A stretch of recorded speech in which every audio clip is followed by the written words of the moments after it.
All right, so this is the court's issue. I'm not inclined to give him probation. I'm not going to give him probation. I'm going to sentence him. Court will sentence you. Here we go. Judge wasting zero time. When a hearing kicks off like this, you already know someone's walking out with a prison sentence instead of probation. Stay locked in. This one's wild. Are you Mr. Soto? In cause number 2020 CR 2998, you enter a plea of no contest to burglary of a habitation with intent to commit assault. According to the plea bargaining agreement, punishments be assessed at 8 years in the prison, and the state is opposing your application. A toddler? Seriously? That instantly takes this from reckless to downright terrifying. No jury, no judge, no human with common sense would shrug this off. And cause number 2020 CR 3661, you entered a plea of no contest to the offense of assault, bodily injury of a security officer. So not only is he breaking into homes, he's also attacking security officers. At this point, it's like he's collecting felonies like Pokemon cards.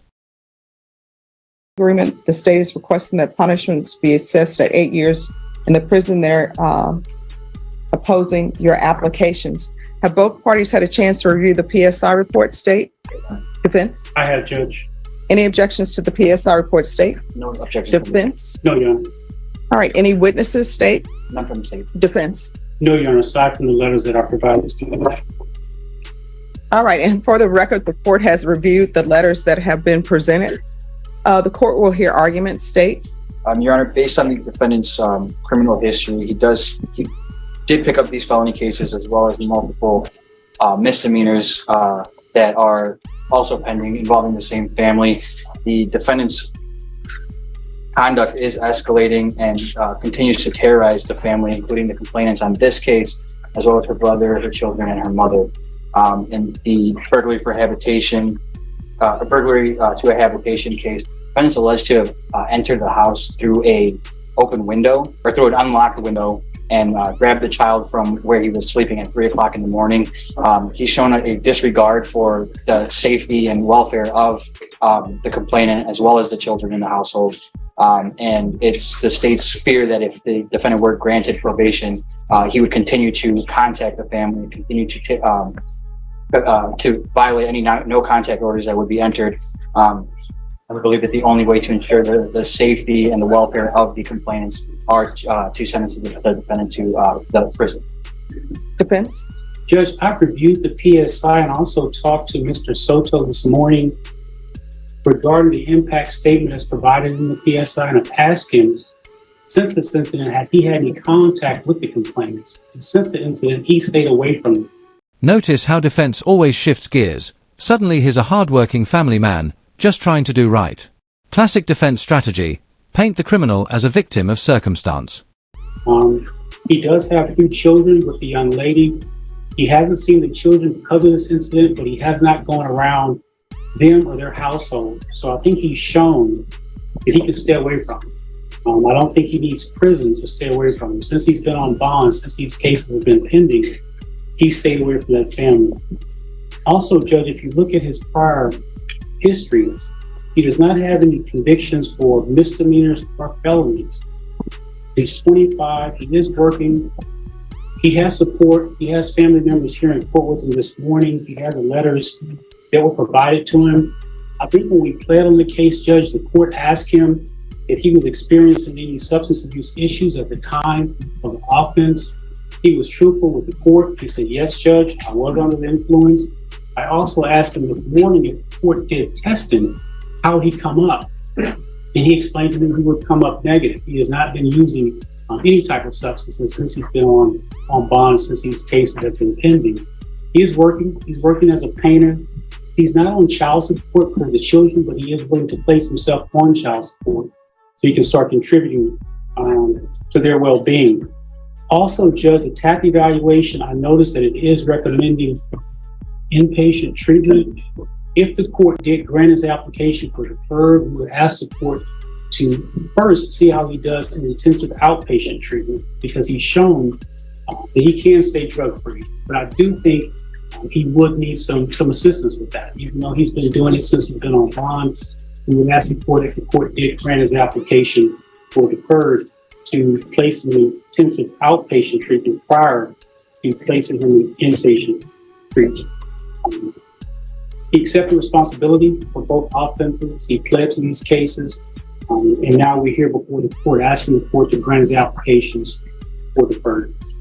All right, so this is the court's issue. Oh. Anytime a judge starts with "here's the issue," translation equals "you're done."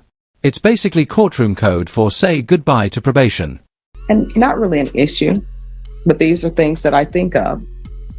All right, so he has a felony offense, and I'm assuming this is being taken in consideration, the violation of an order, protective order. That's from December 31st, 2019. The burglary that he pled to is from December 27th, 2019. So let me go in order. So he has a continuous violence case that's December 14, 2018. I'm not saying it's true because nobody pled to that, but that's what he's charged with. Then after that, you would think something would click. Hey, I just got arrested, because I know he would have gotten arrested on that and made bond, and he would have gotten an attorney. So you would have thought that something would have clicked with that. But what ends up happening is on December 27, 2019, he picks up this burglary. Then you would have thought something clicked with that. But then what ends up happening? He picks up the violation of the court order or bond order or protective order on December 31st, 2019. And you would have thought that it would have been like, hey, I need to be on my P's and Q's because I picked up all these felonies. I understand relationships, and sometimes people don't love each other anymore and they have children and they got to make it work for the children, or they got to stay respectful to each other because they got to raise children together. And as everybody know, even though people say, we only need to be with each other for 18 years, but people know sometimes you need to be with certain children till they're like 25 or 30. I understand that. But then what ends up happening? He ends up picking up another case that he pled to, which is the assault case, on September 17th, 2022. So he has some issues. And I don't think that probation at this time is appropriate for him. Is he on GPS? He is, Judge, and since he's been on GPS, he has not violated the GPS. Oh, because he's on GPS because of this. And I'm not the judge who gave him probation for continuing to pick up cases. Some other judge did that, and the only thing I came back to do was probably add the GPS so that everybody would know where he was. So I'm not inclined to give him probation. I'm not going to give him probation. I'm going to sentence him, and I will retain jurisdiction. So in cause number 2020 CR 2998, court will find you guilty.